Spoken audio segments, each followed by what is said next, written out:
A seguir, IIGD Irajá. Quando o povo de Israel entra no deserto e começa a sentir falta de algumas coisas mínimas que tinha no Egito, começa o problema. Começam as reclamações, as murmurações, aí começa. Alguns cristãos fazem isso. Quando saem do mundão, certa vez eu estava pregando sobre venda de bebida alcoólica e cigarros. Ou qualquer tipo de produto que levasse ao pecado. Olha, você tem um negócio, um ramo de negócio que patrocina o pecado. Você tem um bar, você tem uma choperia, vamos lá, você tem... E aí fui citando, né? Bom, já tive um caso de um homem que era dono de uma casa noturna e que nos fundos da casa noturna não era nada mais, nada menos que um prostíbulo. O que eu vou fazer da minha vida? Eu disse o quê? Mergulha na palavra. Jesus é o dono do ouro e da prata. Ah, mas o que eu vou fazer agora? Busque a Deus. Quem procura com o coração encontra. Teve um, eu estava pregando sobre isso, o outro levantou. Peraí, mas o meu negócio só vai adiante por causa dos cigarros que eu vendo, todo tipo de cigarro, nacionais e importados. E o que eu vou fazer da vida? Eu falei, o que o senhor está fazendo aqui? A minha pergunta foi essa. Eu disse, porque o céu e o vício não combinam. A minha pergunta é essa. Mas levantou para me afrontar. O que eu vou fazer da minha vida? Então, irmãos, muita gente é assim.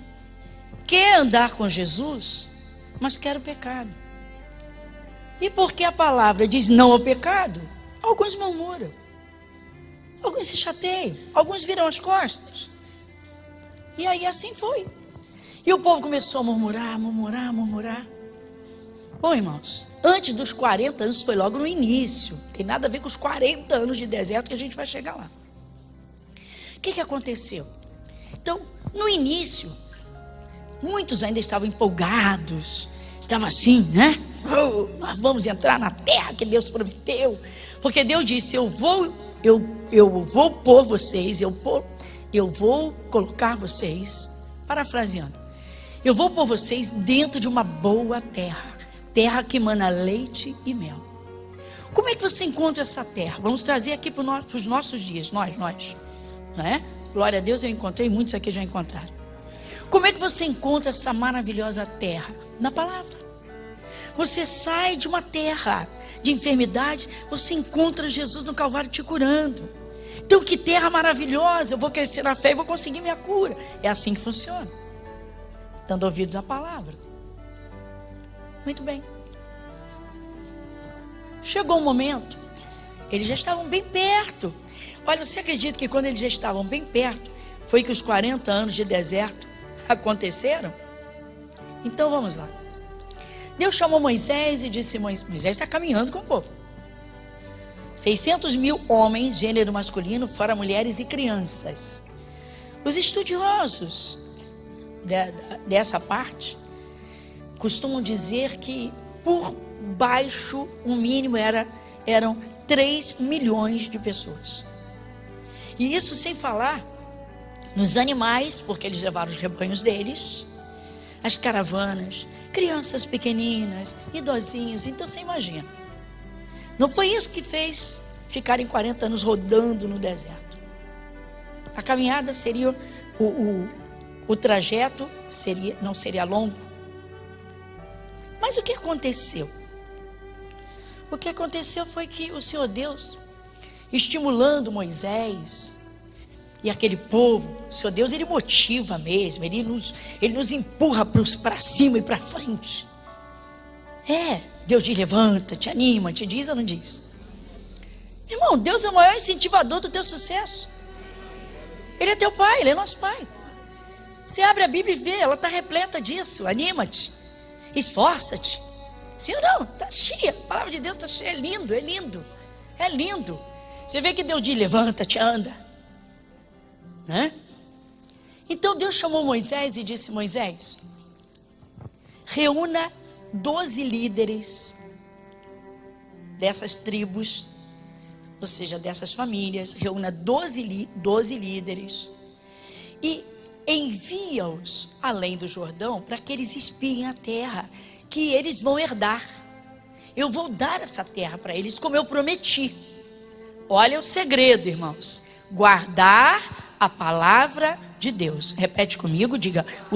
Peraí. O segredo é guardar a palavra de Deus até o fim. Isso. Então diga para o seu irmão, até o fim. Até o fim. Se você quer o céu, você tem que ir até o fim. Você quer o céu? Misericórdia, o inferno. Lago de fogo e enxofre, irmão.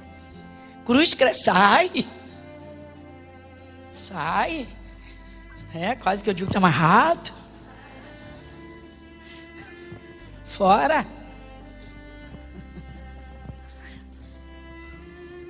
Então, irmãos, Deus chamou Moisés e disse: Moisés foi um excelente líder, mas foi, irmãos, submisso em tudo. Obediente. Do jeitinho que Deus falou, ele fez. E eu quero compartilhar isso com vocês. Abram lá no livro de Números,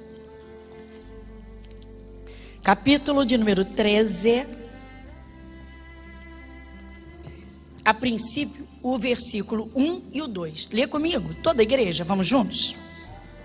E falou o Senhor a Moisés, dizendo: envia homens que espiem a terra de Canaã, que eu hei de dar aos filhos de Israel.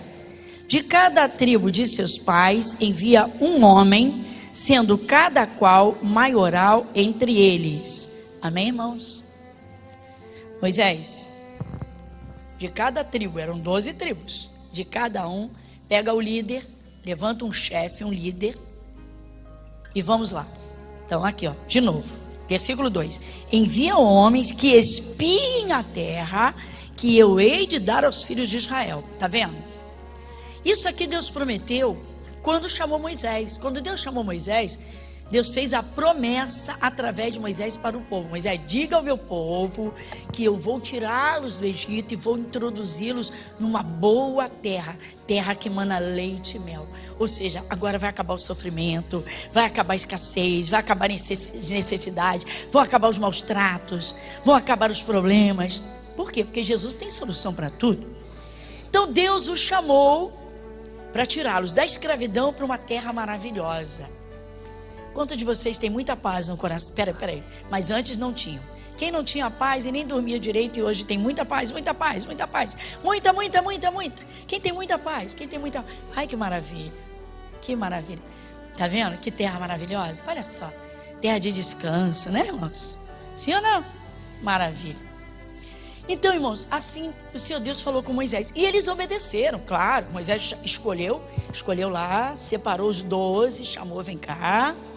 Então vocês vão entrar quietinhos, vão espiar a terra, vão ver tudo que há nela, tudo. Observem tudo, não deixe passar nada. Eu quero uma missão muito minuciosa. Vocês vão observar o povo, os animais, o que eles têm, como é esse povo, qual é o jeito deles, se tem frutos bons nessa terra, se as árvores produzem bons frutos, como é que é essa terra? Então nós vamos agora, aqui no capítulo 13, de 17 a 25, devagarinho. Vamos lá? 13, 17. Enviou-os, pois, Moisés a espiar a terra de Canaã e disse-lhes: subi por aqui para a banda do sul e subi à montanha. E vede que terra é, e o povo que nela habita, se é forte ou fraco, se pouco ou muito, e qual é a terra em que habita, se boa ou má. E quais são o quê? As cidades em que habita, se em arraiais, se em fortalezas. Também qual é a terra, se grossa ou magra, se nela há árvores ou não. E esforçai-vos, e tomai do fruto da terra. E eram aqueles dias os dias das primícias das uvas. Assim subiram e espiaram a terra desde o deserto de Zim até Reob, à entrada de Ramate. E subiram para a banda do sul e vieram até Hebrom. E estavam ali Aimã, Sesai e Talmai, filhos de Aнаque. Hebrom foi edificada 7 anos antes de Zoan, no Egito. 23. Depois vieram até o vale de Escol, e dali cortaram um ramo de vide com um cacho de uvas, o qual trouxeram 2 homens sobre uma verga, como também romãs e figos. Chamaram aquele lugar o vale de Escol, por causa do cacho que ali cortaram os filhos de Israel.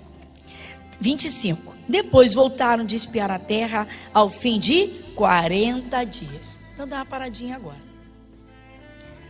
Vocês observaram, eles estão cumprindo a missão como Moisés disse, como Moisés ordenou.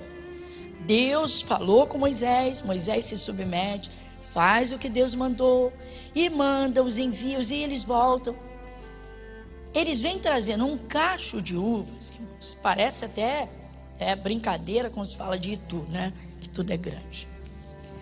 Um cacho de uvas, você imagina uma tora de madeira no ombro de um homem e no ombro de outro homem e o cacho ali por cima. Que isso, pastor? Mas está aqui, sobre uma verga, versículo 23. 23, ó. De novo. Depois vieram até o vale de Escol e dali cortaram um ramo de vide com um cacho de uvas, o qual trouxeram 2 homens sobre uma verga. Tá certo? É isso mesmo? Você crê na Bíblia? Irmão, se não crê, você está perdendo seu tempo. Nós cremos de todo o nosso coração em tudo que está aqui, nesse livro santo e sagrado. E graças a Deus. E ai de quem não crê, pobre infeliz. Muito bem. Então o que acontece? Lá vem eles, né, com aquela novidade. Caramba, era para eles virem felizes da vida. Olha aí, olha só um cacho de uva que nós trouxemos. Olha que coisa, imagina tudo que tem lá. E Deus vai nos colocar lá dentro, essa terra é nossa. Mas a terra está cheia de moradores. O ministério do Antigo Testamento era físico. Podemos dizer que para nós, esses moradores são os espíritos. Quando uma pessoa se converte, ela tem que se libertar deles. Ela tem de arrancá-los da sua terra. Tem que expulsar demônio de ciúme, tem que expulsar demônio de esfriamento de casamento, tem que expulsar espírito de enfermidade, né? Vai ter que tomar posse da sua terra, não é assim? Mas vamos aqui no ministério, né, dos 12 espias. Eles receberam essa missão, cumpriram. Mas agora eles vão dar o relato, porque Moisés quer ouvir da boca de cada um deles, né, os detalhes. Quero detalhes. Não tinha filmadora como tem hoje, né, irmão? Se fosse hoje, filmavam tudo. Celularzinho hoje, né? O celular é o maior repórter, é o maior Sherlock Holmes que existe na história. Tá em qualquer lugar, eu vi uma cena, pá! Fotografa, filma, assim ou não? Muito bem. Então o que acontece? Eles vão começar o relato. Agora você vai observar isso comigo, bem devagarinho, não são muitos versículos não. Nós estamos objetivando bem, para a gente entendermos a necessidade desses frutos que esses homens produziram em meio às piores adversidades. Literalmente, quando tudo diz o contrário, aquele que se firmar na palavra de Deus, meu irmão, esse é que vai alegrar o coração de Deus. Esse é que vai chegar ao final, em qualquer área da sua vida. Mas aí, então agora nós vamos aqui no capítulo 13, versículo 27 a 33. O relato vai começar. Então vamos lá, versículo 27. E contaram-lhe e disseram: fomos à terra a que nos enviaste, e verdadeiramente mana leite e mel, e este é o fruto. O povo, porém, que habita nesta terra é poderoso. Dá uma paradinha, aqui começou o problema. O povo de Deus, os espias, os líderes de Deus, do Deus vivo, do Deus de Israel, estão dizendo que o povo daquela terra é poderoso. Quem é poderoso, irmãos? Quem é o Todo-Poderoso? Então, quem recebe poder? Quem anda com ele, meu irmão. Você já esqueceu? Tem um versículo no Novo Testamento onde Jesus diz: eis que vos dou. Então, peraí. Temos ou não temos poder? Deus diz que temos. Ele deu. Se você não assumiu, a responsabilidade é sua. Então o povo começou, os 12 espias. Então começa o relato. Vamos lá. Então vou repetir o 28. O povo, porém, que habita nessa terra é poderoso, e as cidades fortes e muito grandes. E também ali vimos os filhos de Anak. Os amalequitas habitam na terra do sul. E os heteus e os jebuseus e os amorreus habitam na montanha. E os cananeus habitam ao pé do mar e pela ribeira do Jordão. Então, versículo 30, você vai ler comigo. Então Caleb fez calar o povo perante Moisés e disse: subamos animosamente e possuamo-la em herança, porque certamente prevaleceremos contra ela. Glória a Deus.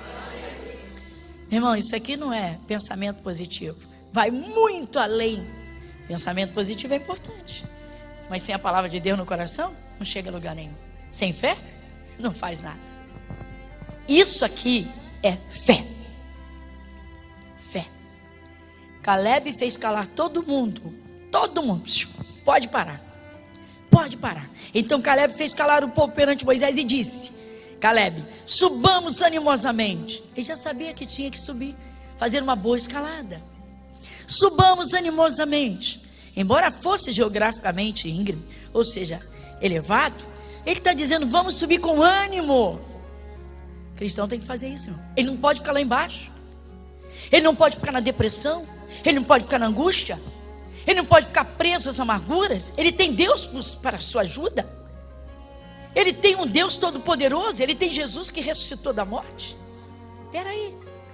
Então o Caleb diz: subamos animosamente. Ou seja, vamos nos encher de ânimo e vamos subir. Olha o Caleb motivando todo mundo ali. E aí, versículo 31.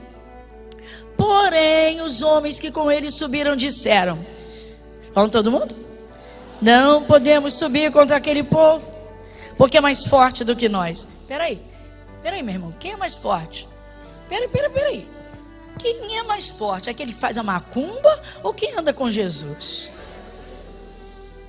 Que negócio é esse, meu irmão, de evangélico ter medo de macumba? Que negócio é esse?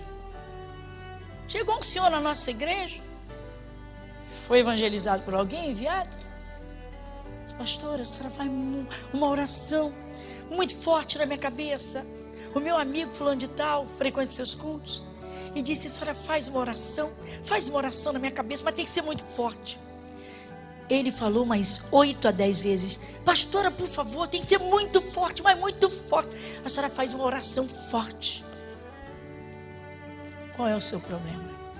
O meu problema? A minha empresa quebrou e foi macumba. A minha empresa quebrou. Eu estou todo macumbado. Eu sinto todo macumbado. Bota a mão na minha cabeça, faz uma oração forte. Eu falei: primeiro você vai ter que entender a palavra. Não, pelo amor de Deus, só preciso de uma oração. Tira essas coisas de cima de mim. Tem que ser muito forte, mas muito forte. Eu perguntei a ele: mas até que ponto o senhor sabe realmente que fizeram tanta macumba para o senhor? Mandaram recado. Disseram que jogaram uma caveira em cima de mim. Eu falei: meu Deus, lugar de caveira no cemitério. Se jogaram uma caveira, o senhor está preocupado? Aí eu perguntei: senhor, para raciocinar comigo. A caveira se mexe? Ele: não. Eu falei: então por que temer?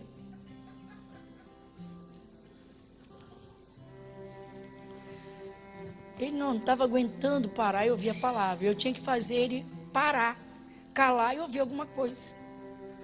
E me veio isso, senti isso de falar e falei. E não é que ele perdeu o medo e parou e disse: depois dessa na hora, eu falei: primeiro o senhor vai ouvir a palavra. E assim ele foi para o culto. Já foi sem o medo. Irmãos, o diabo fica grande quando você permite que ele cresça na tua vida. Jesus é ilimitado em poder. Ele disse: é-me dado todo o poder nos céus e na terra. Eles não conheceram Jesus no Calvário, mas eles ouviam a palavra de Deus, o próprio Deus, na boca de Moisés.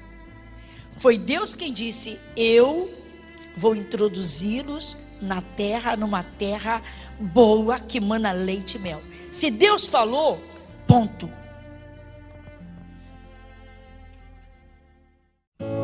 Igreja Internacional da Graça de Deus, Avenida Monsenhor Félix, 1120, Irajá.